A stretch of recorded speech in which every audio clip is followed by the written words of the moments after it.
I tried to fly the Smarty that I had put the Testors McCoy 049 on. Originally this had a Win Mac and it had single channel RC, and it's been beat up quite a bit, so I didn't expect too much of it. I know the pylon was loose the night before and I had glued it.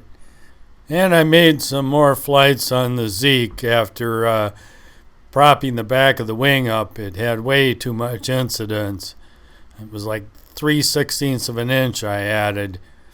It seemed to glide better on test glides, but I wasn't sure if it would climb at all under power, but it did.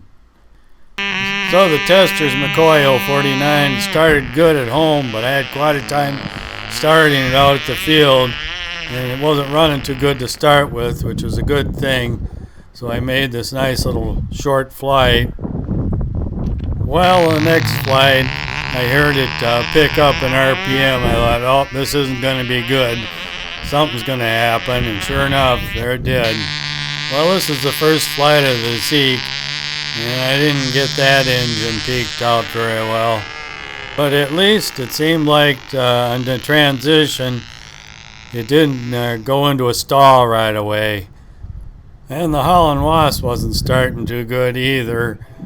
And I tried to lean it down, and then I started leaning it down and it would quit. So I left it running too rich. It keeps running, but it barely climbs. If it's peaked out, it'll climb at a modest rate. It's not sure very vertical, but just what I wanted.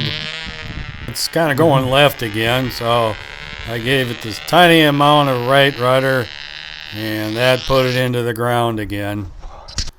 And the only damage was that the rear hook for the DT was missing, but I found this fly in my car, and I CA'd that to the fin and used that to hold the line. I think maybe that was a sign I shouldn't try to fly it again, but I did. And I added another wash-in wedge and took the rudder out. Now it's flying to the left again. I do have washout in the tips that I just cut into the trailing edge and glued it that way. Maybe that's not enough. So I think I'm going to have to run this engine more at home and see if I can get it to peak out more without starving out.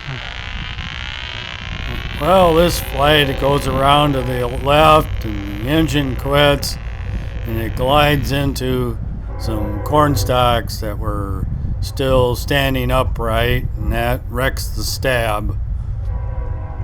Well, at least where it wrecked the stab, it looked like it could have been warped there. It tightened too tight there, and so it's probably good that I redo the stab. I think I'll use plastic on it this time. So for a change, I got out a plane that I have trimmed from last year, my half-A Viking with the electric Red Max motor on it. I can launch it darn near vertical. It doesn't go up real fast, but it'll pull it, and transition's pretty nice, and the glide is really good. If it hits any lift, it's going to go up. The wing is Mount Fuji tissue with mylar underneath it, so it makes for a pretty rigid wing. And yet you can still see through it in the sun. Well, thanks for watching this video. It's a little longer than the previous videos, and hopefully this Zeek is going to get flying yet. I'm sure going to try.